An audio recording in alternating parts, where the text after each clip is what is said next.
Surprise, it's not Tuesday, it's Monday, but it's Victory Monday. Welcome to Bleav in Panthers here on the Bleav Podcast Networks. Desmond Johnson, Jonathan Stewart in the house.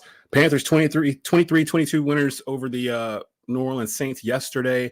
Bryce Young, in his second game back from being benched, played a pretty good game. We'll get into that.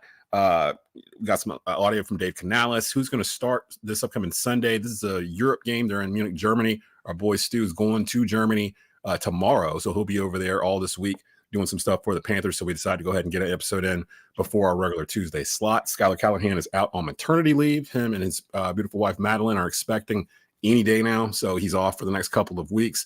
He'll be back before the season is over.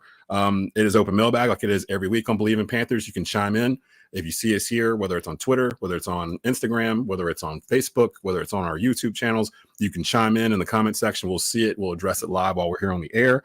We're going to talk about what to do with Bryce Young. There's a contingent on Twitter that feels like Bryce has earned the starting role going forward for the rest of the season. There's others that feel like he hasn't. So we'll get into that. Should Andy Dalton start instead? So we'll talk about all that and more. We got a whole lot to get to. Let's go ahead and get into it. It's Bleav in Panthers. Let's go. Jonathan Stewart gets in, fights for more yardage. Stewart to the mouth of the goal line. Touchdown! Wow, that's just pure Stewart right there. That's a big-time run by Jonathan Stewart.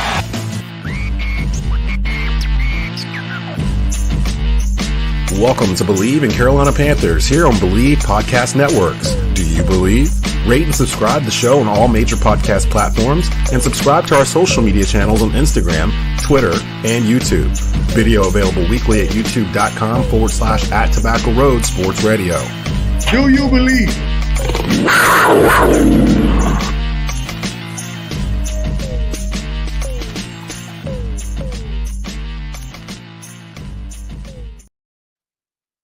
And welcome into Bleav in Panthers here on the Bleav Podcast Networks, brought to you by our friends at Bet Online. We'll talk about them in just a bit. Desmond Johnson, Panthers all-time leading rusher Jonathan Stewart. Again, Skylar Callahan is on paternity leave, however you want to call it. He'll be back in a couple of weeks.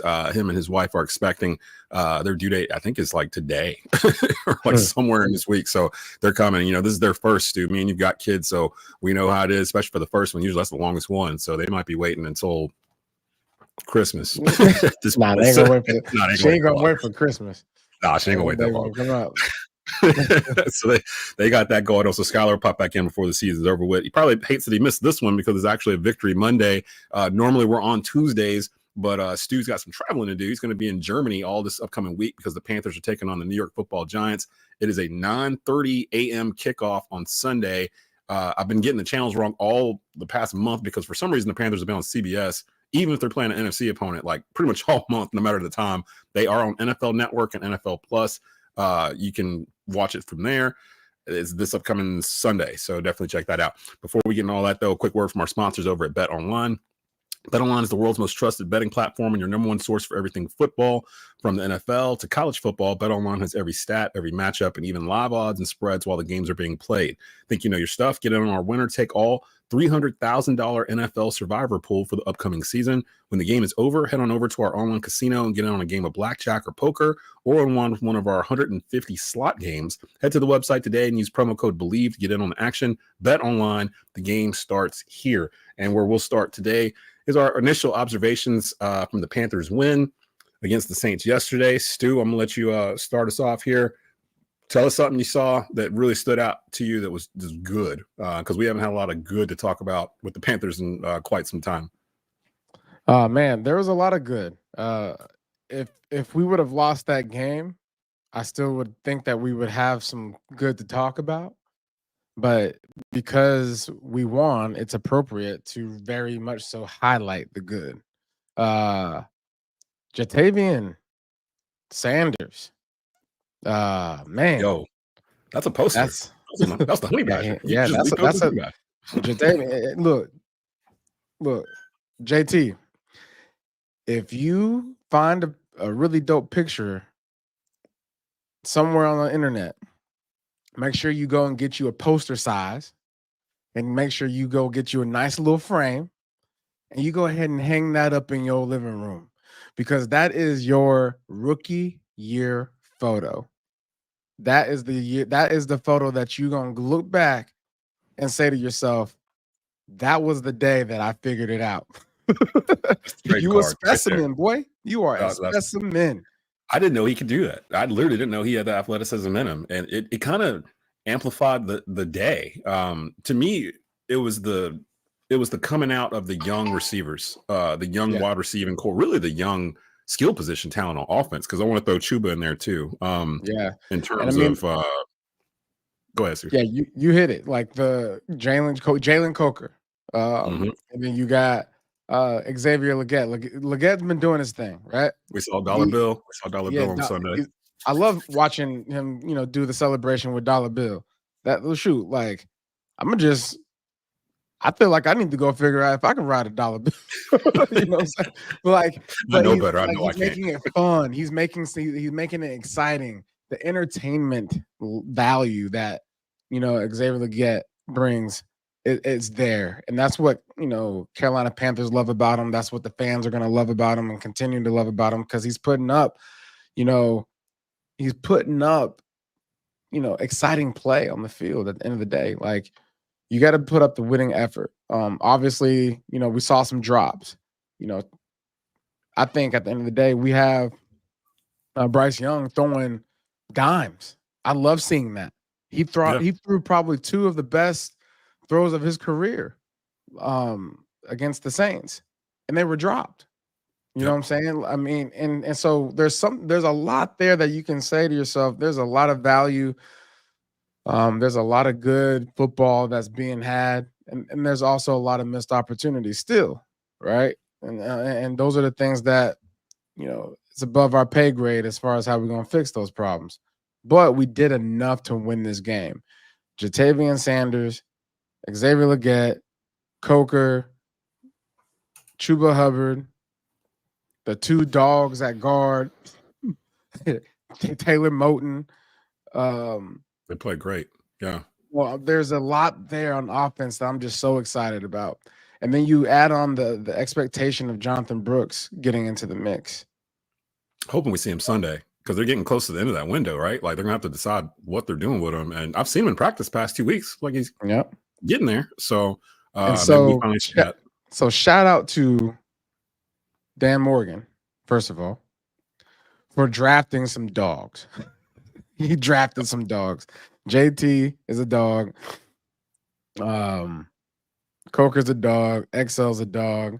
Jonathan Brooks is expected to be a dog. We got Chuba Hubbard, dog, was already there. He got two offensive guards into the mix. Special dogs. Yeah. Like Robert Hunt, man. Listen, I sat next to him yesterday after the game, and larger than life physically, right? But his personality, everything that his energy, it just radiates like, I love being here. And when you got a guy like that in the locker room, it's just going to continue to spread. And we talk about, culture. I'm tired of talking about the word culture, but it has to be talked about. We have something really special brewing, and I want people to really notice this. And that's the reason why I wanted to highlight the good. We ran the ball when we really needed to run the ball. We kind of gave up on it here and there with, play calling and whatnot. I think we were trying to figure out some things, so showcase some things and maybe set some things up down the road in the game to try some things downfield. I can see special plays. But on defense, Trevin Wallace, my goodness, that boy is a dog. And you can tell like he's still young. So there's a lot of opportunity for him to grow. Every single player that Dan Morgan added to this Panther football team showed up and played. Every single last one of them.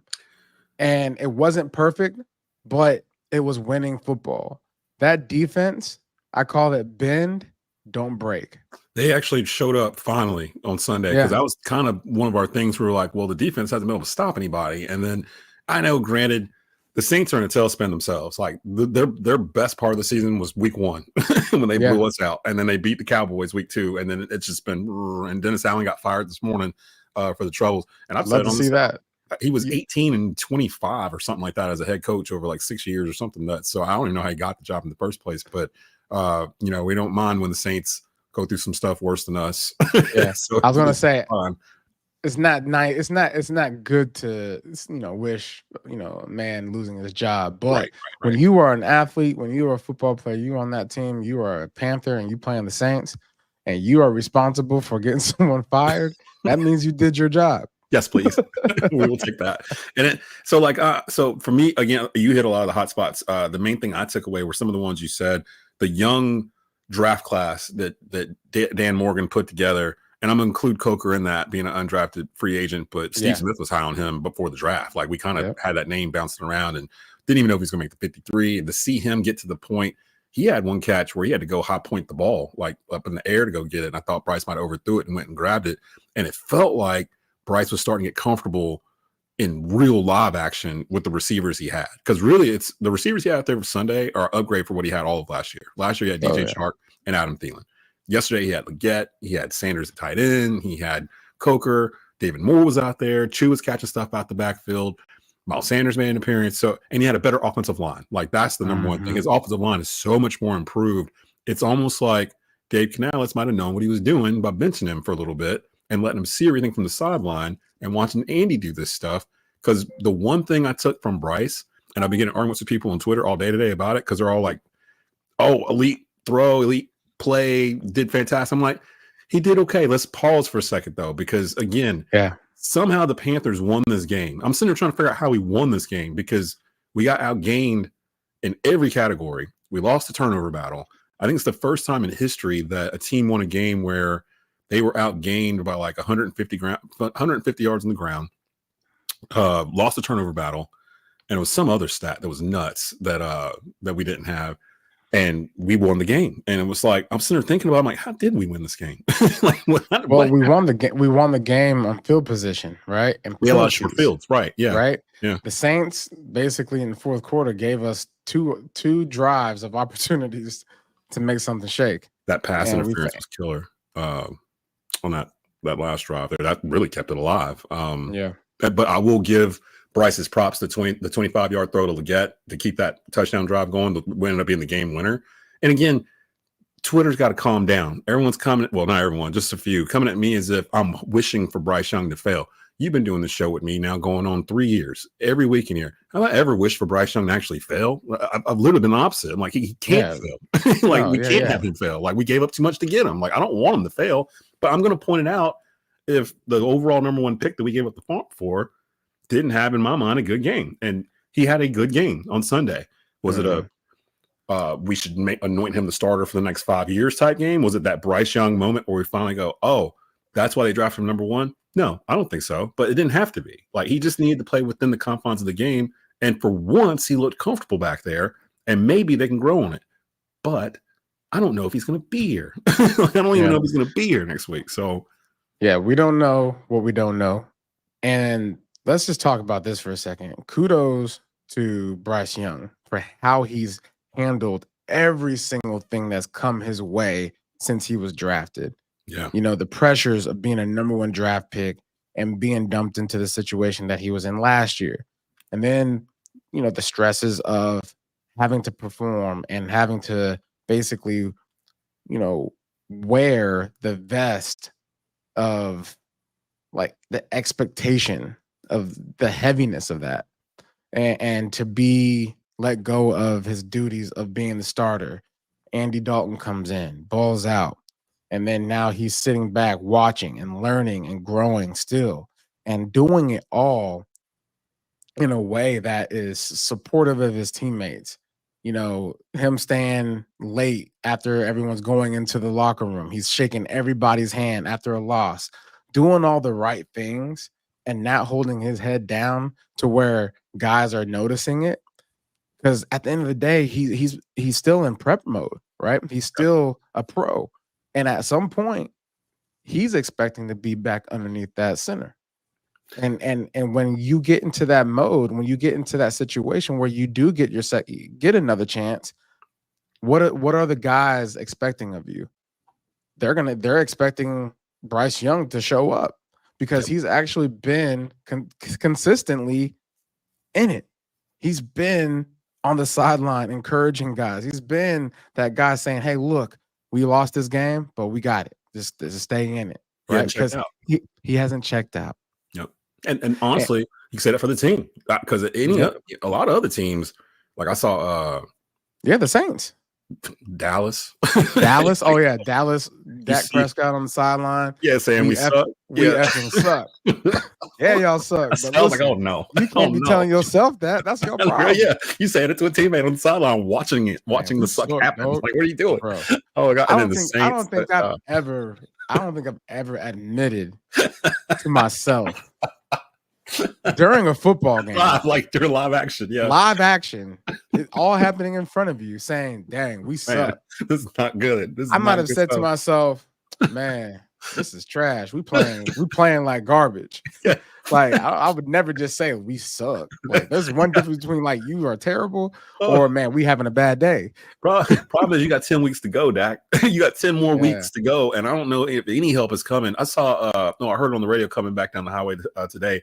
They've got like $120 million in cap money tied up to 2 players next year, Dak and I think CeeDee Lamb. And it's just like, I don't know. How you think about this. Would you rather have Bryce Young or Dak Prescott after Sunday? Bryce. And again, I've never had a problem because with Bryce per se. I'm with you on that because if I'm a player in that locker room and I'm watching a video of my quarterback that's getting paid all this money, talk about saying to himself on the sideline, not to himself, but actually to a teammate, to a person, saying we effing suck. I'm looking at him like, bro, you supposed to lead us next week.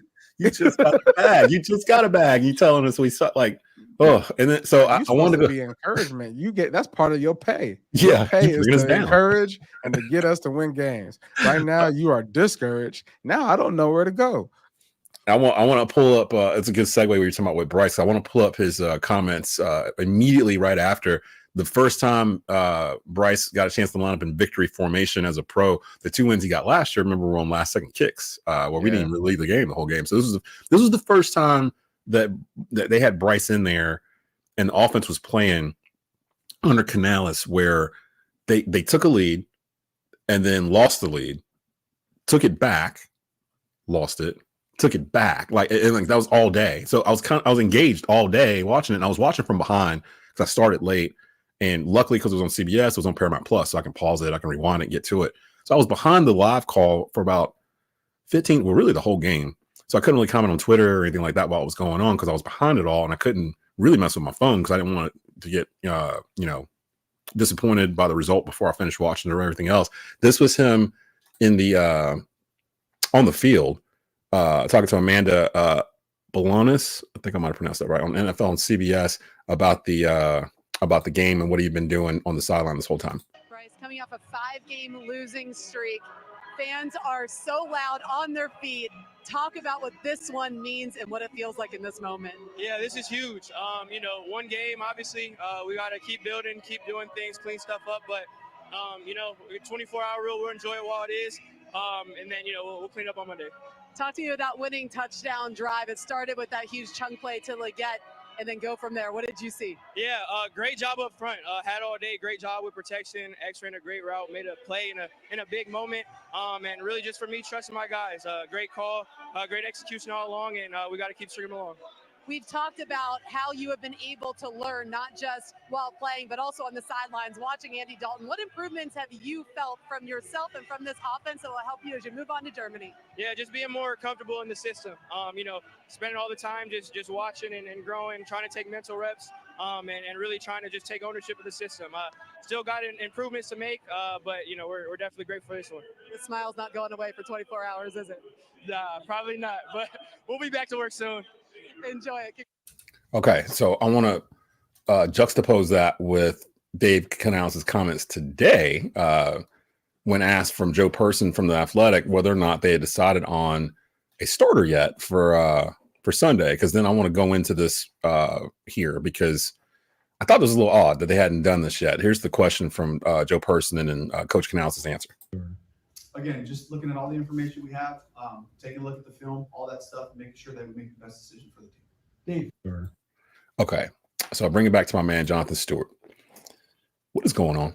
Like, what in your mind, what is going on? I don't know if you can even really say what you think's going on or anything to that point, but if he played as well as he did, which we all saw, and then you get to today and they've yet to name a starter, where Andy Dalton was saying last week he thought he could, if he needed to go, he probably could play last week.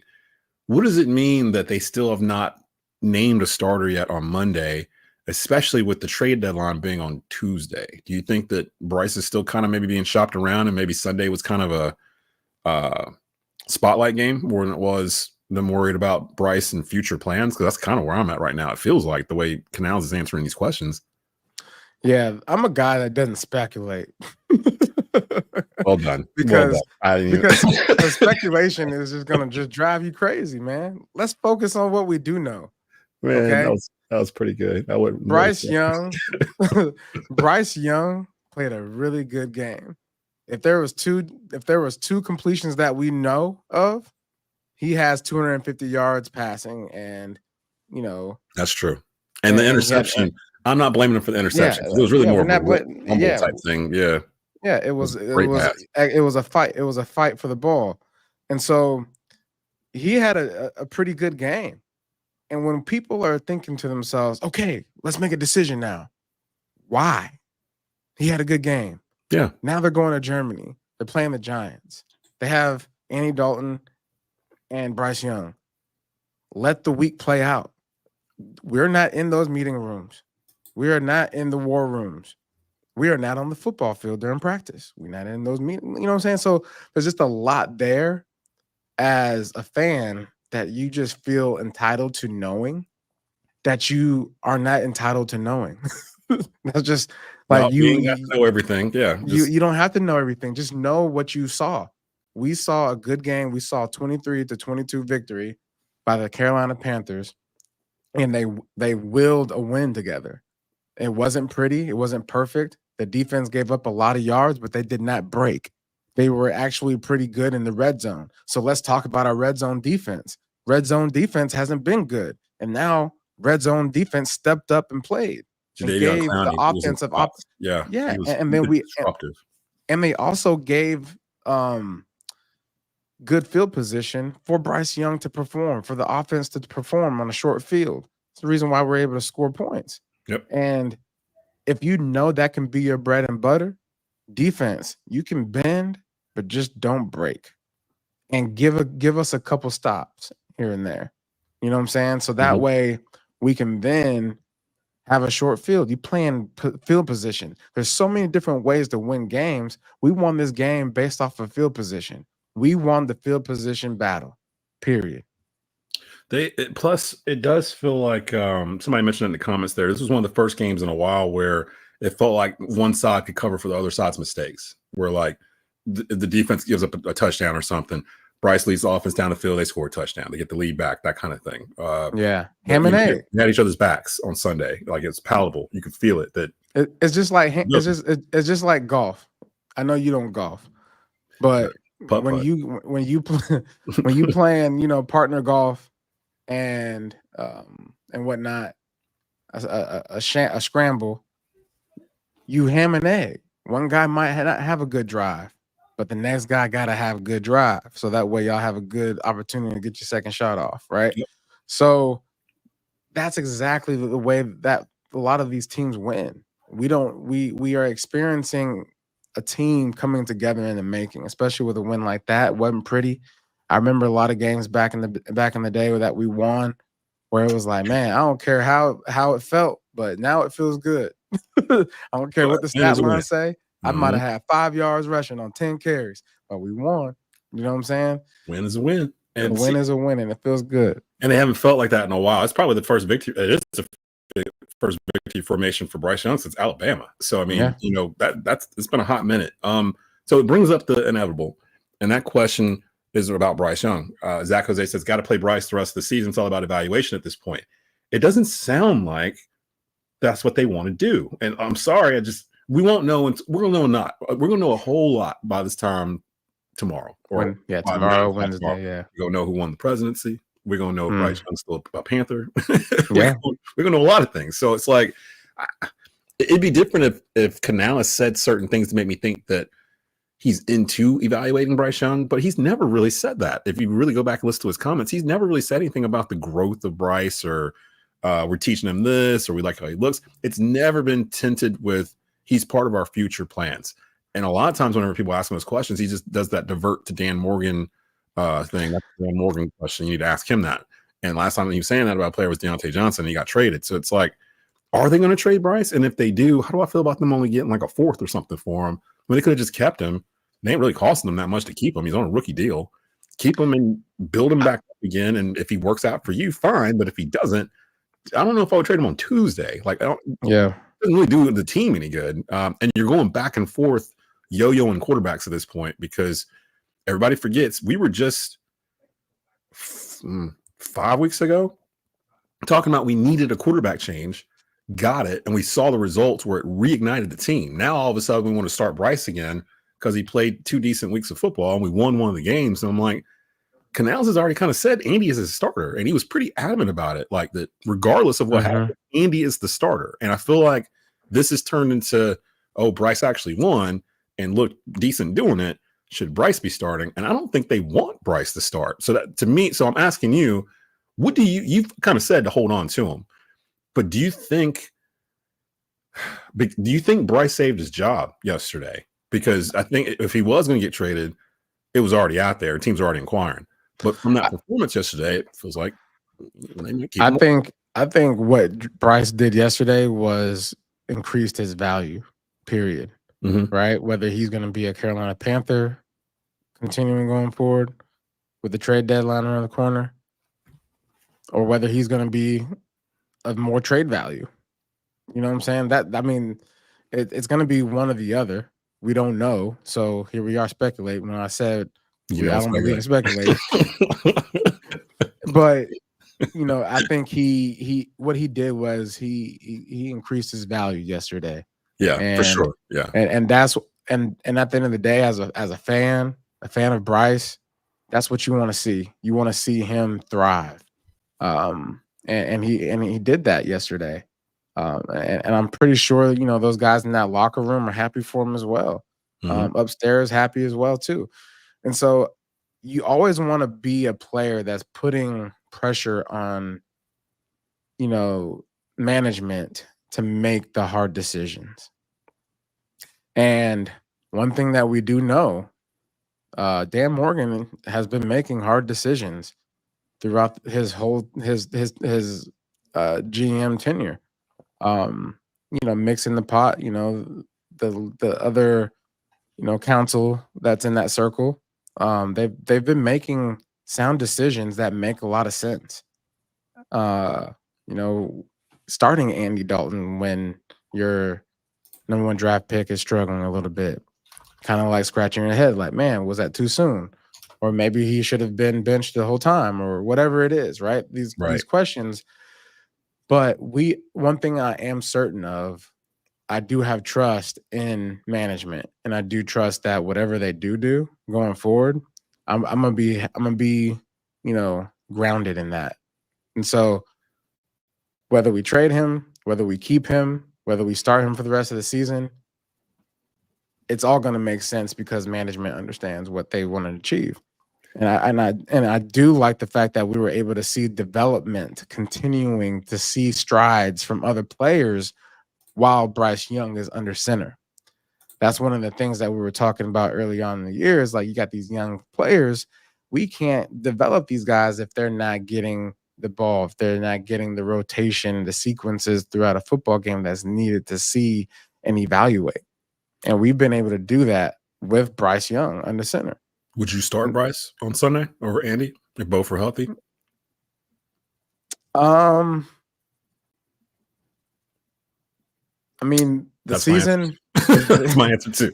The season is still yet a fetus. We got 10 weeks to go. We got the Giants a bye week, and then the Chiefs come to Charlotte. So they got to figure this out. They got to figure this out. We just beat the Saints. Mathematically, we're not out of this race. The Giants are a very much winnable game. Like, they're struggling right now. Mathematically, we're not out of this game. So, I mean, it's all about who you feel and what you're trying to achieve this year, because there's still growth. You can have a lot of opportunity to grow while winning games. Right. Confidence. Yes. Look at the Commanders. The Commanders are learning to that win. team. Yeah, 7-2 right now. Good Boy, Lord Almighty. They starting to feel like, you know how everyone wants to. You was on one. When everyone's on, they gonna be around, they that team. They got Frankie Louvu over there too, rallying them troops. Man, I miss Frankie Louvu so much. I miss Oos. I wish he never left. That one was one that got away. Oos. He wanted to go to a 4-3, and I don't blame him. I think we play better when we play in a 4-3 instead of a 3-4. But I want to play this game real quick. AJ Brooks says, when is the last draft we hit on 5 players in a draft? Dan Morgan took a big step forward for this franchise, and Dan's not getting enough credit for that because a lot of people were saying, oh, he missed on this, missed on that. We're about at the halfway point of the season now, and we're starting to see some of these young hits play. Dan hit on the draft picks and the free agent right there. Yeah. So and the free agency too. Like, let's not forget the free agency. Michael Jackson had a good game yesterday. He had to play of the game. Yeah. He had to play of the game. Michael Jackson, shout out to you. Like, so I wanted to pull this up because I wanted to go through some of the more recent draft classes to see. So, like, if we look at our draft classes in here right now, XL, we haven't seen Jonathan Brooks yet, but he was considered the best running back in the draft. Trevin Wallace, Javion Sanders, Chau Smith-Wade is playing. So, I mean, you got those 5, and then you add in Coker to that as an undrafted free agent. That's pretty good. So, if I'm looking through, when was the last time we had a draft that 5 of them hit? And I'm looking at 2023. No. 2022, no. 2021, you still got some players on this team from that draft. Brady Christensen started yesterday. Tommy Trimble's on the team. Chuba Hubbard, you're starting running back. That's it. I wish we still had Shaw Smith, to be honest. I like that kid from South Carolina. Yeah. I don't know where he is now, but you really got to get down to go to Thomas Davis's class. What was it? I want to know who was on that. 5, I think. Yeah, so 2005, Thomas Davis, Eric Shelton, Evan Mathis played guard for us for 134 games in his career. Go to 2002. I think that was a Steve Smith draft. No, 2002 is Julius Peppers. Peppers, Foster, Will Witherspoon, Dante Wesley. That might be one. That's 4 right there. That's one right there. Go to 2001, Dan Morgan, Chris Jenkins, Steve Smith. There it is. That's the one. So 2001 draft class. That's still exactly 5. What 2001 you said? Yeah, that's just those first 3 ain't gonna get no better than Dan Morgan, Chris Jenkins, Steve Smith. I mean, but you build a nucleus and then you go into the next year after that. That's Julius Peppers, right? Yep. So Peppers, Foster, Witherspoon, Dante Wesley. Yeah, and so now you got like 7 guys that are dogs, and then go to the next one. 2003, Jordan Gross, Bruce Nelson, Ricky Manning Jr. Okay. So now you got yourself a locker room. You got yourself a locker room for real, boy. Yeah, go to the next one. See, 2004, Chris Gamble, Kerry Colbert, Travell Wharton. Yep. So they were. Now you got we're in the Marty Hurney area right now because Marty was known to nail those early round picks. Yeah. And then the back end was kind of like, I don't know, but you can look. I mean, look, Davis, Shelton, Mathis, they were here for a while. 2006, D'Angelo. Richard Marshall started here. James Anderson, Rashad Butler, Jeff King was a tight end here, played for a while. 2007, Beeson, Dwayne Jarrett, Ryan Khalil, Charles Johnson, Dante Rosario. That's a pretty good draft too. And then your draft, 2008, Stu, Jeff Otah, Charles Godfrey, Dan Connor played here for a while. Gary Barnes was a tight end here for a while. Jeff Schwartz. But you see what happens when you draft the right way out the gate. Yeah. You start putting pieces together, not just drafting pieces just because you're just drafting pieces. You're putting things together. Like, oh, this matches with this guy matches with that. Like, you start building a locker room of personalities. All those things matter. And so you able to hit on 5 guys in your first draft? I don't think we've ever done it. Huge. I'm sort of looking through it. I don't know if we've ever got the 5 that are going to be like. And now, obviously, this is going to have to play out, right? Yeah. We're seeing them come into themselves, right? So let's not be the fan that's like saying, "Oh man, this is home run." we still got some time, right? We don't want to put these pressures on these guys to think, they have to come out and be, all pros, right? They still have time to develop. And I'm saying that as a fan, as a player, and as a coach, your behind better be going out there to be an all pro, right? So I'm all the way up in 2017. McCaffrey, Curtis Samuel, Taylor Moton, Corn Elder. Forgot about Corn Elder out of Miami. Harrison Butker, who's now the kicker for the world champion Kansas City Chiefs. Alex Armah. I liked him as the fullback. Out of West Georgia. He was a diamond in the rough. That might be close. McCaffrey, Samuel, Moton, Butker. That's 4. Yeah. And then Armah, maybe put him in. He played 78 games. So, 2018, DJ Moore, Dante Jackson, Ian Thomas, Marquise Haynes, Andre Smith. There's a lot of dudes that played some games in that draft. Got some guys, man. 19, Burns, Greg Little, Will Greer. Yeah, this one's not. Yeah, the other ones didn't pan out too much. And then you get the first one from Matt Rule, the all defense. Derek Brown, Yetur Gross-Matos, Jeremy Chin, who's playing with the Commanders, Troy Pott Jr. Whoever made that comment, I don't remember who it was. I can't find one where we've had 5. 2021, J.C. Horn, Terrence Marshall Jr., who's not on the team. He got cut. Brady Christensen's here. Trimble's here. Hubbard's here. Yeah. Taylor just got cut. I think. I do got to get up out of here in a minute. Yeah.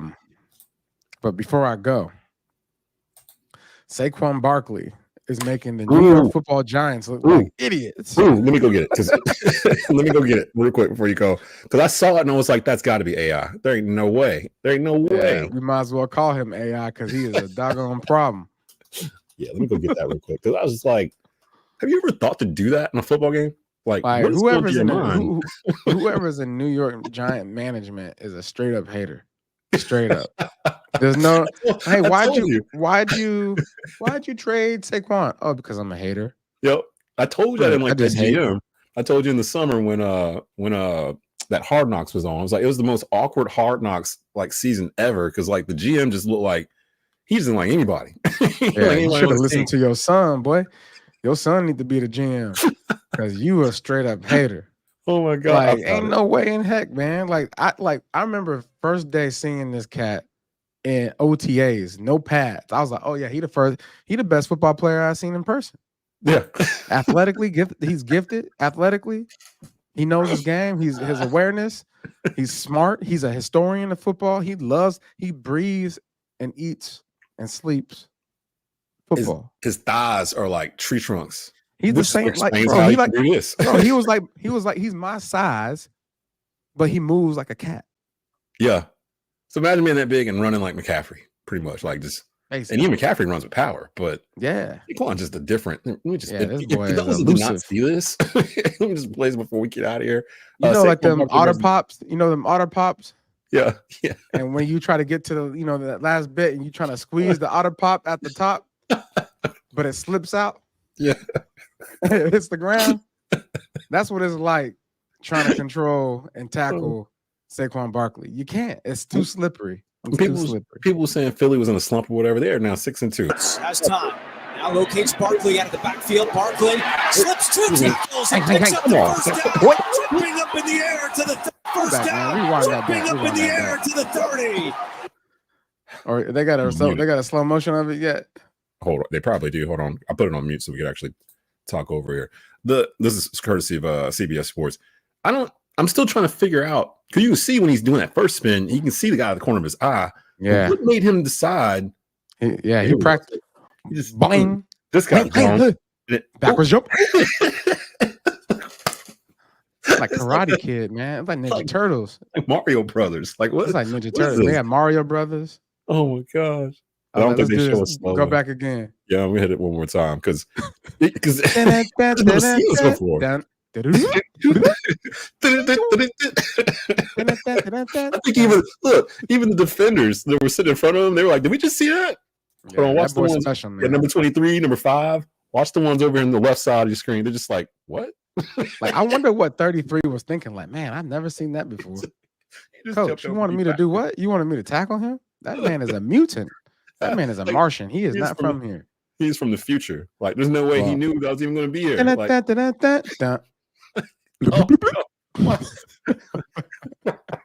never seen that happen before. 2-6, you are something special, man. I remember Bo Jackson. I thought I've seen everything when it comes to a running back doing something. I never saw Boo do that. Like, not saying Bo couldn't. Keep on doing your thing, dog. Oh my gosh. That's a division. That's a division rival, man. How do you give your division rival your best player?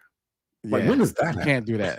It's an inside job. It's got to be an inside job. Something. It's like, out of all the places you could have went to, you went to Philly. Yeah. You went to Philly. And, I don't know. It don't make no sense. All right. I got to get out of here. Yeah, I'm going to get us out of here. We might be back later on in the week. But on that note, I got the Panthers over the Giants because I feel some type of way about the Giants right now. Period. Oh, I got you. Just hating.